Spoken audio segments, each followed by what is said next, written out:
Yeah, what's poppin', thun? This is Jayhan, Puting Calabao, and we right here in Tanza Cavite, and this is Sunugan Calle. Everybody say yeah! Yeah! Got my extra hosts right here, Negativo and Conflict. Say what up, Pai? What's going on? What up? Welcome sa Sunugan sa Kalye dito sa Hood Stars, Tanza Cavite. Ayan. Conflict nga pala ng Death Threat, Negativo from Marshall Camp Records, Tuesday Troop and Conectado, shoutouts to E5.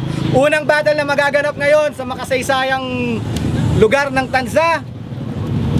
Dito sa tabi ko, mag-ingay para kay Cartwise! Yeah! Dito naman. Kalaban niya dito sa kanan, representing Tanza, Ulik Bangon, mag-ingay para kay Dilang Buhawi.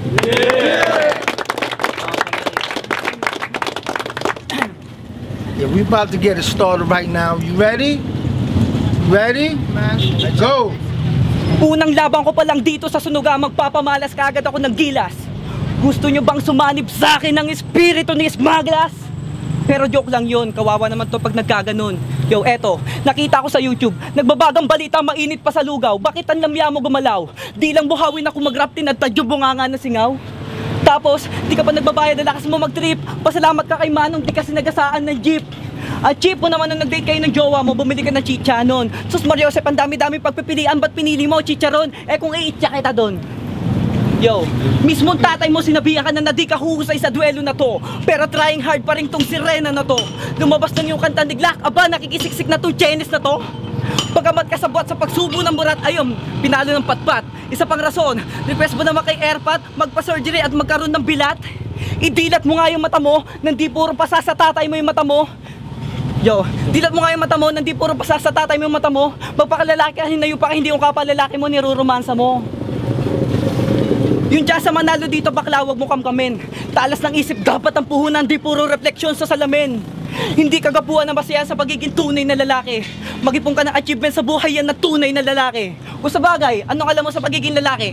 Eh, libang ka mamagapong maganap sa kamprag ng mga nagtatopless na lalaki, ban na lalaki. Yo, at para hindi mahalatang bakla ka, nagsyota ka pa ng babaeng panggap sa harap mo. Kasi sabi niya sa akin sa kama, wala ka silbi. At ang bukang bibig niya, Cartwise, ang sarap mo. Time. So you fight whenever you're ready. Game. Game. Tuturuan muna kita.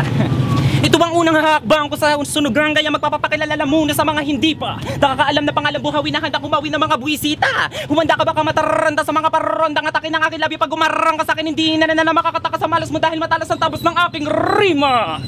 Gagagagad like ngayon ituring mo kung di lang gagambala na malabalang nilagay sa demakin ng gatilyo. Tatatek 9 ang tunay ko, habulin mo man, niluluha ka lang at ang mga lupon mo lahat pa iiyakin ko. Tatatag, scry, teka magme-menor ba ako? Hindi, sige cambio sa kinta uli. Negatibo, salamat sa info niya pre. Kaya pala Cartwise kasi 2 beses tong kumanan ng kotse sa gabi.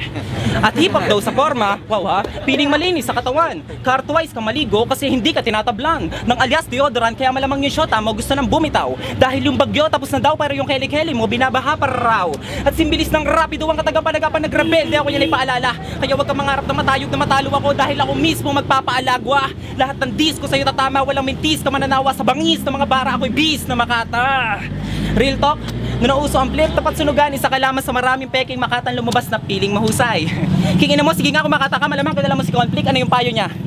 O hindi mo alam kasi peki ka, hindi na baling konte, basta tunay. Time.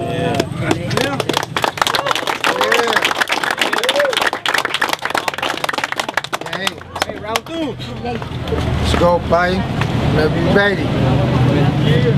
Hoy boy, bakla tomboy, wala kang ligtas. Dahil wala ka pa sa kalahati ng landas na aking binagtas. Parang malnourished na tinigdas. Di ka sa kamadutong bubigkas habang mga banatan mo maligasgas. Wala nang patalastas, pipitasin ko na tong walang kwentang rapper dito sa Pinas na nagnangaldi ng kadiri hawig ng homo habilis. Vendor ng dilis, pisat ka, parang natapakan na ipis. Anong inaano mo dyan? Justin Bieber pa ang nais? Yo, nais? Yo.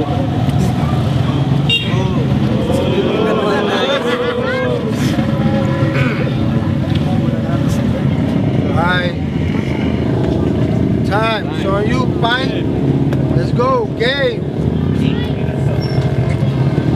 Nung inimbitahan ako sa laban na to, akala ko budget ng papogian ulit. Pero muntik na ako mapatakbo na makita ko tong kalaban kong pangit. Sabay mura ang puta mukha ba yan shit? Sabay sa akin likod may kumalbet. Sabi niya tol rap battle to ha, kaya ipakita ko daw kung gaano ko kalupet. Kaya sa pangalawang minutong pang insulto lahat bagong luto kahahango pa lang. Mainit pa ako sa bagong panday na tanso at mahapdi pa sa siling labo yung manghang. Ang malala sa buhay ang pagkabigo na mula sa bungo na magpapayuko. Kaya sa harap ko matutumango po dahil pangalan ko ang sasambahin mo.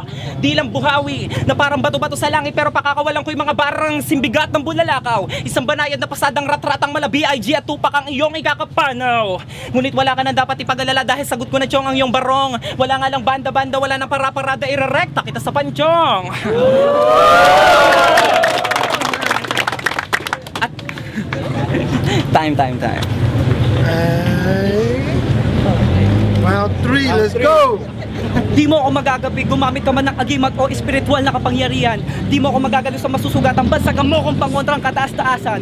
Kaya walang silbi ang mga pinagsasabi mo, Chong. Kasi dito, para bang ikaw ay gagawin kong talong. Yo, eto. Yo, papasangin kita gamit ng mga naiibang pamamaraan. Mga estilong pambrutalan na di mo matatagalan. Una, gagawin kong palako lang ngipin na negatibo na ipupukol ko sa ulo mo hanggang utak mo lumabas.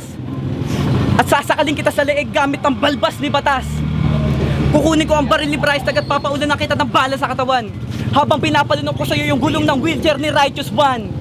At papasingot kita kay Smaglas o papadaganan kay Andy G. While inaaspa ka ng buong clan ng DC.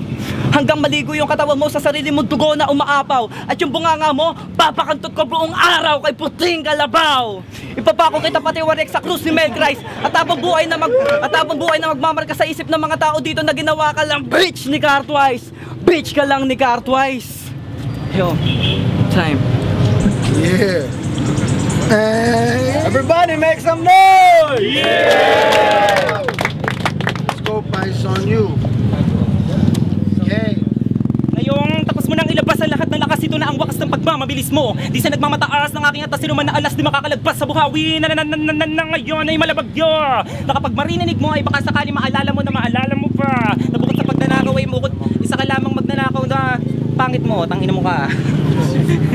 Ngayon bibigyan kita na mala bagyong digma ang wasakan batuhan ng mga talatata. Nalalatong sapong na to dahil pangit ka naman tanga.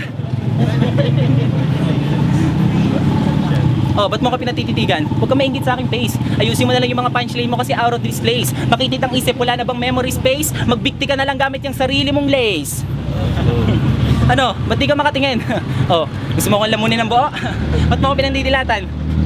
Oh. Time.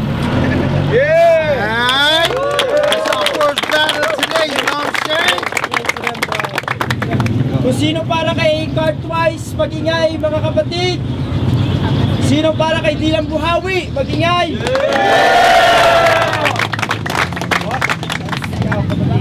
Nakita ko yung battle, pareha silang magaling, no? Medyo pareho yung style nila, pareho silang mabilis mag-rap. Kaya lang nag-choke si Cartwise nung second ano.